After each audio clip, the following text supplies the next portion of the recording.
12 लोग यीशु के साथ चले।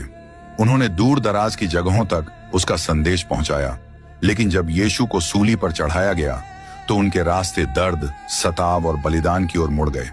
उनकी किस्मत जैसे तय हो चुकी थी। एक एक करके उनका अंत बहुत दुखद और दर्दनाक हुआ। लेकिन ऐसा क्यों हुआ और हम उनके इन बलिदानों से क्या सीख सकते हैं? आपका स्वागत है बाइबल की कहानियां चैनल में, जहां हम बाइबल के छुपे हुए इतिहास की कहानियां सामने लाते हैं। आज के सफर में हम यीशु के 12 चेलों की आखिरी घड़ियों को जानेंगे। उन्होंने कैसे जीवन बिताया, कैसे मरे और उनके बलिदानों ने मसीही विश्वास को कैसे आकार दिया। सूली पर चढ़ाए जाने से लेकर सिर काटे जाने तक, जिन्हें देश निकाला मिला और जिन्हें बेरहमी से मारा गया, उनकी कहानियां हिम्मत, धोखे और विश्वास से भरी हुई हैं।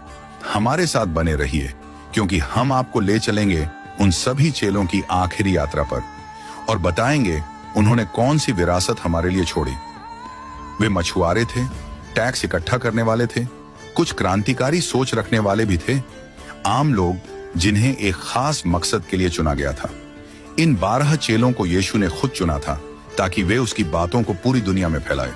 लेकिन जब यीशु मुर्दों में से जी उठे तो उनके जीवन का रास्ता बहुत खतरनाक हो गया। ये वही 12 लोग थे जिन्हें यीशु ने चुना था। उन्होंने यीशु के साथ चलना सीखा, उसी से सीखा, और जब यीशु फिर से जी उठे तो ये लोग उसका संदेश पूरी दुनिया तक ले गए।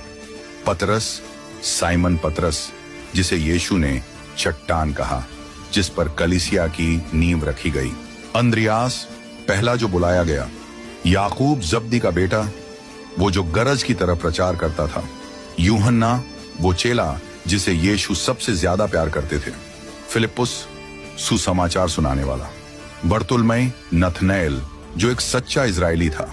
थोमा, वो चेला जिसने पहले शक किया लेकिन फिर विश्वास में मजबूत हो गया। मत्ती, लेवी, जो टैक्स वसूल करता था लेकिन फिर यीशु का चेला बन गया। याकूब, अल्फियुस का बेटा, एक शांत और सरल चेला। थद्दयुस, यहूदा, जो आशा का संदेश लेकर चला। शमौन, जो पहले एक क्रांतिकारी था लेकिन बाद में यीशु का अनुयायी बन गया। यहूदा इस्करियोती, जिसने यीशु से गद्दारी की।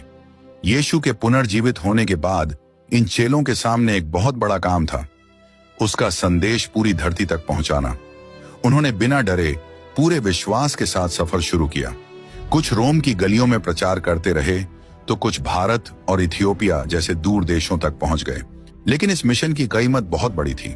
चेलों ने मसीही विश्वास को पूरी दुनिया में फैलाया, लेकिन इसके बदले